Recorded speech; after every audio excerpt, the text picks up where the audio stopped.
There are a lot of things in real estate that I find amusing or funny, and I like to make light of. My fiduciary responsibility to my clients is something I take very seriously. And I'll tell you a little bit more about that.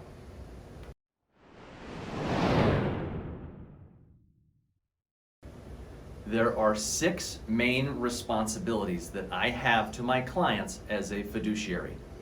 The way that I remember them, and a lot of other people here do as well, is through the acronym OLD CAR.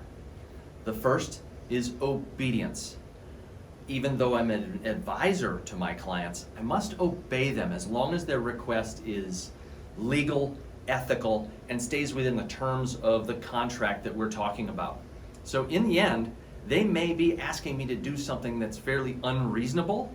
I may try to talk them out of it, but in the end, I have to obey them. The second responsibility I have to my clients is loyalty. I need to hold my client's best interest above all other interests in the transaction, including my own. The third responsibility is disclosure. If there are material facts that I know about the home, I need to disclose them to my client. It may affect their enjoyment of the home or the actual function of the transaction, so they need to be made aware of those things. The next responsibility that I have to my clients is confidentiality, and this may be the most important of the 6 responsibilities. I cannot disclose their business, their finances, their personal details or motivation without their permission.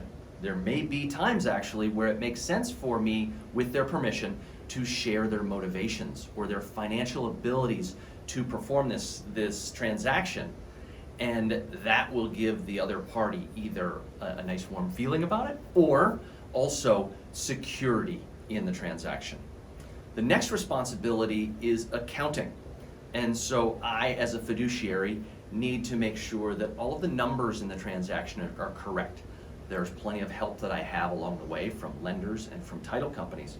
But in the end, it is my responsibility to make sure that all of the financial pieces of the transaction are in place. The final responsibility is a little harder to define, and that's reasonable care. Reasonable care is a bit of a catch-all for the other 5 responsibilities that we as agents have. Reasonable care often doesn't even come up until, unfortunately, somebody's in front of a judge or jury, and they're looking at all of the other elements and trying to understand whether it's negligence or not caring about making sure the transaction works well and not caring about the client. So reasonable care is much more of an all-encompassing responsibility. Now, I take these duties very, very seriously, and it actually is a bit of a guiding light for me in that whenever I have a question as to whether I should do one thing or another, I go back to these responsibilities. And you, when you're choosing an agent, you want to look to somebody you can trust. Every agent has these responsibilities, but you want to make sure that above all, you trust the person that you're working with. If you have any questions about this or would like to add to it, please comment below. And if you think that someone you know can benefit from watching this video, please share it with them and give us a thumbs up.